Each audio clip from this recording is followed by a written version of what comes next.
₱5 milyong kada buwan. Hindi pa raw kasama dyan ang 10 hanggang 50% komisyon mula sa pork barrel. Dagdag ni Santiago na base sa 2011 COA report, ilang senador ang mas malaki ang sinesweldo bilang mga opisyal ng Senado sa isang taon.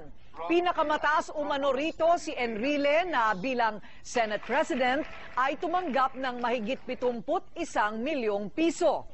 Idinaan naman muli ni Santiago sa biro at pasaring ang inis niya sa dating Senate President. Sinabi ko, binibigyan ng Christmas bonus ang mga senador na 2 million. 4 kami na kalaban niya, hindi niya bibigyan. Wala siyang rason. Hindi man niya sinabing pangit kami, may body odor kami, ayaw lang niya kami. Hindi naman niya pera, yun yung pera ng gobyerno, yun ang nagpaumpisa dyan sa Napoles na yan dahil kaibigan ng Senate President yun eh.